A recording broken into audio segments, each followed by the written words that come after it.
Hello, my dears. Welcome to the Spicy Stories channel, where you will find several spicy stories. I want to share with you a story that happened to me. Stay until the end of the video, because you will learn everything about my story that I had never told before, but I plucked up the courage. And I want to invite you at the end. I'm already happy to see you here. So let's go. I am Karen Davis, a high school English teacher in the small town of Monroe, a small town on the east coast of the United States. Monroe is not the kind of place that makes headlines or stands out for any reason. And I think that is why so many people who live here end up leading such routine lives. And I fit right into this routine. Until the day Robert Miller came into my life. Robert was the father of one of my students, Noah, a 16-year-old boy. I always saw him as the typical teenager who didn't care much about class, but somehow was still trying to maintain a good image. Nothing special, but there was something about him that caught my attention. Noah was always in the back of the room, staring out the window, his eyes distant, and his mind probably somewhere far away. At first I thought he was a problem student, maybe someone struggling at home. But nothing prepared me for the encounter I had with his father. It was a rainy afternoon when he showed up at school for a parent-teacher conference. When I first saw him, I was surprised by how different he was from other parents I usually met. Robert Miller didn't seem to be there to follow the good manners protocol of parents who attend these types of events. He had a more casual manner, with a relaxed posture, and his expression was that of someone who was trying to stay out of trouble. But what really caught me off guard was the way he looked at me, as if he saw me in a way no one else did. It was strange, and yet, at the same time, comfortable. At first, I thought it was just a momentary impression. After all, I was used to dealing with students' parents, and even some of the more relaxed interactions didn't seem out of place. However, over the next few days, I realized that something was changing. I found myself thinking about Robert more than I should have, as if the mere fact that he was the father of one of my students was the least of the reasons I should have started to care about him. Sometimes he would stop by after class to chat about Noah's performance, and those conversations were so easy. Naturally, with each meeting, I felt more connected to him, as if he were the only person who could understand my dilemmas without judging me. What I didn't know at the time was that this would only be the beginning of something much bigger, something that would threaten not only my career, but also my life as I knew it. In the days following that meeting, I began to notice that Robert's behavior was different from usual. He started showing up at school more often, not just to chat about Noah's performance, but also to bring me little things. A cup of coffee, an interesting book he thought I might like. At first, this made me uncomfortable. After all, he was the father of a student, and I knew how close interaction with parents could be misinterpreted. But over time, I got used to it. He always seemed so genuine, so at ease. And somehow, he seemed to understand when I was struggling to keep control of a room full of teenagers whose thoughts were anywhere but literature. One Friday afternoon after school, as I was sorting through some papers in the teacher's lounge, Robert suddenly appeared at the door. I hadn't seen him come in, and it made me smile nervously. "I guess Miss Karen doesn't have anything better to do tonight, huh?" he said with a teasing smile. "So I thought I'd invite you for a drink. Nothing major, of course, just a drink to relax." I looked at him hesitantly. I remembered all the rules I had to follow. I remembered the code of conduct, my responsibility to the students, and how anything that seemed out of place could put my reputation at risk. But at the same time, there was something about him that made me question what I really wanted. I had never allowed myself a break from such a rigid routine. I had never really relaxed, allowed myself to live outside the classroom. I started to say, trying to find an excuse. But then he looked at me with those calm eyes, and something inside me just crumbled. "If you don't want to, I understand. I just thought it would be good for both of us." I took a deep breath. It wasn't like a date. It was just a drink, just a break from the monotony. "Okay," I replied, already regretting my answer, but unable to take it back.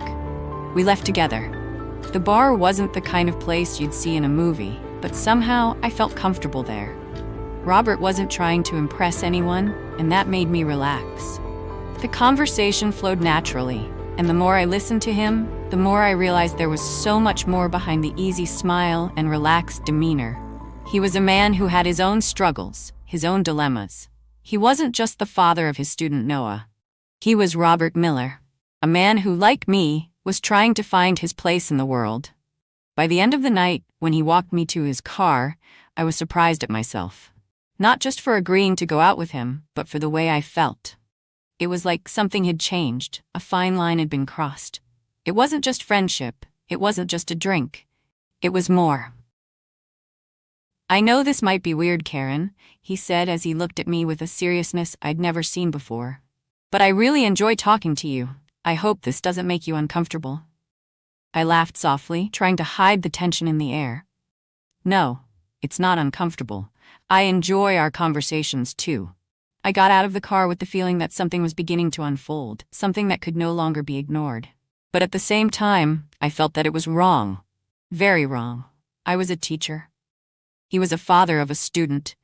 And if anyone knew what was going on, everything could be destroyed. In the days that followed, I tried to convince myself that this encounter had been an exception, that it was no big deal, that things would go back to normal. But they didn't. Robert kept texting me, always carefully, without seeming forced. He knew I had my responsibilities. He respected my boundaries. But even so, it was impossible not to feel a growing attraction to him. I didn't want to, but I found myself waiting anxiously for the texts, for every glance during the parent-teacher conference when he would come to talk to me about Noah. The bond we were creating seemed inevitable, and it soon became clear to me that he was starting to feel the same. The first time he touched me, even in a subtle way, was during a meeting where we were discussing Noah's performance. He placed his hand on my shoulder in a natural, friendly gesture.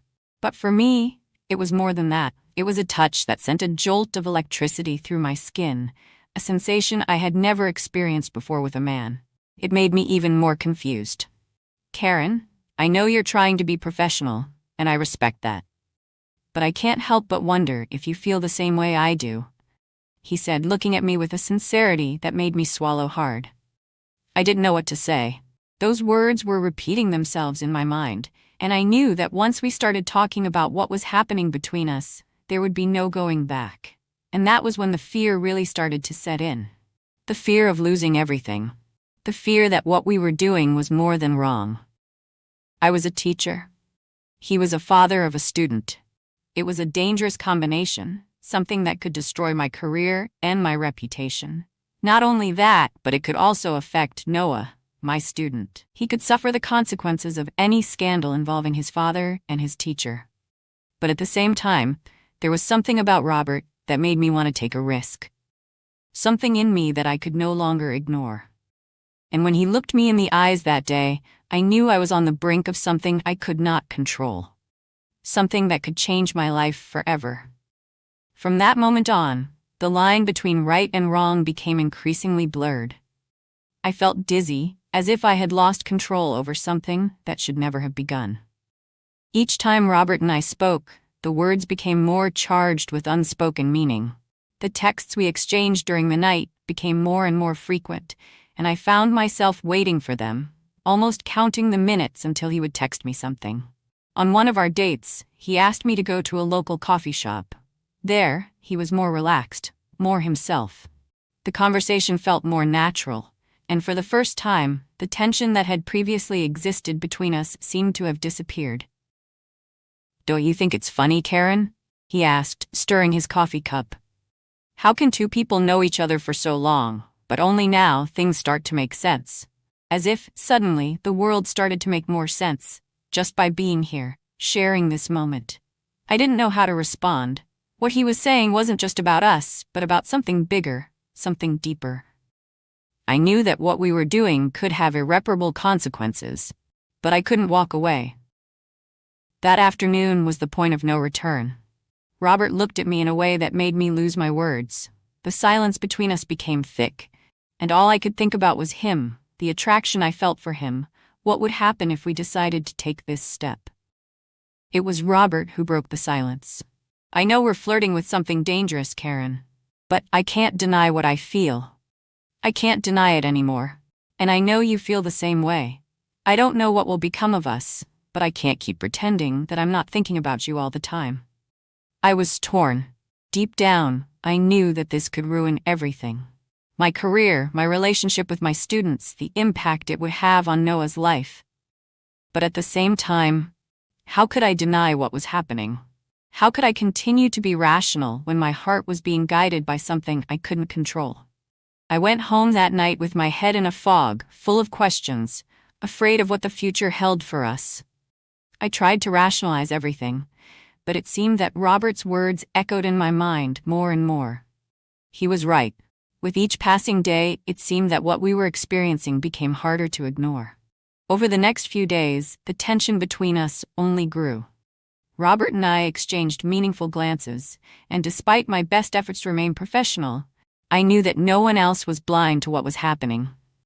Students began to notice the difference in the dynamic between us. Conversations with Noah also became more complicated. He was a good student, but his relationship with his father seemed strained, and on some level, I knew he had already noticed the change between us. It was when the first speculations began to surface that my real fear took shape. One morning, after school, the principal, Mrs. Thompson, called me in for a talk. She was a strict woman who always valued the ethics and integrity of the school. I knew she had been observant, and more than that, I knew that if she found out about my closeness with Robert, my career would be in jeopardy. "Karen, you know we have to maintain a high ethical standard here at school. I don't need to remind you of that, right?" She began, her stern gaze fixed on me. I swallowed hard. I didn't know what she knew or what she imagined, but her tone was clear. Something was going on, something she didn't approve of. "Of course, Mrs. Thompson, I understand." My voice came out firmer than I felt. She watched me for a moment, her eyes assessing my every move. "It's about Noah's father, Robert Miller. You've been seeing him outside of school, haven't you?" she asked directly. My stomach twisted. It couldn't be possible. How did she know? My voice trailed off for a moment. "Yes, he's been talking to me about Noah's performance, but that's just professional. I promise, it's nothing serious." She paused, studying my expression. "I trust you, Karen, but I've been hearing some rumors, some talk among the students, and you know how damaging that can be for everyone. You have to be careful." I knew she wasn't just talking about rumors. Mrs. Thompson was giving me a clear warning. If anything else came out, if any rumors were confirmed, my position at the school would be in jeopardy. I was being watched. I left her office with my head racing. Now I knew that the situation was no longer just between Robert and me. The school was starting to notice the tension. I was on a tightrope, and at any moment, everything could come crashing down. But what scared me the most was the fact that, even with the principal's warning, I couldn't stop thinking about Robert.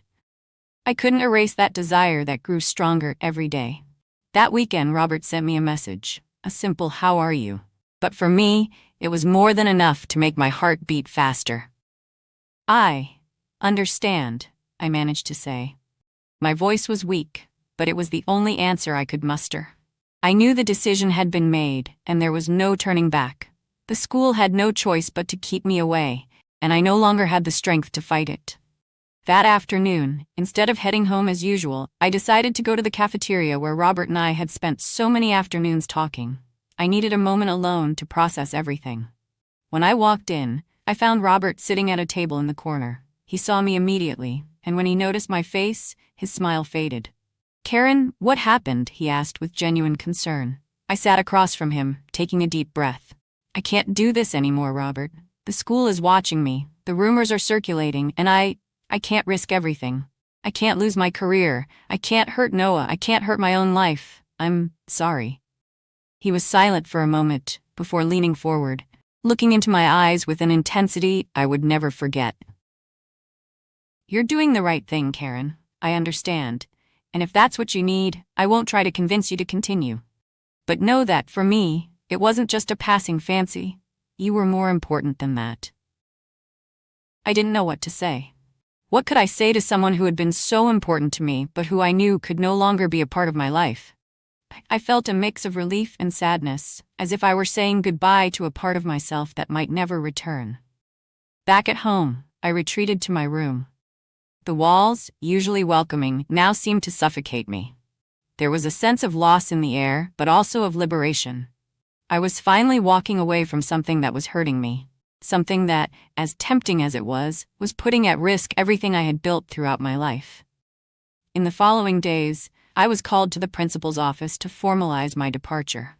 They understood the situation and, although I was advised to leave to avoid further problems, the school made sure that my reputation as a professional remained intact, given my history of dedication to students. Noah never knew the full truth, and I knew that, in some way, my relationship with him would be marked by this secret. But at least he would not have to bear the consequences of my choice.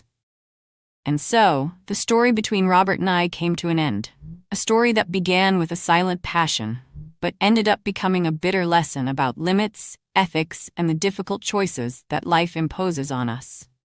I never saw Robert Miller again, and the city of Monroe went on with its routines, as it always had.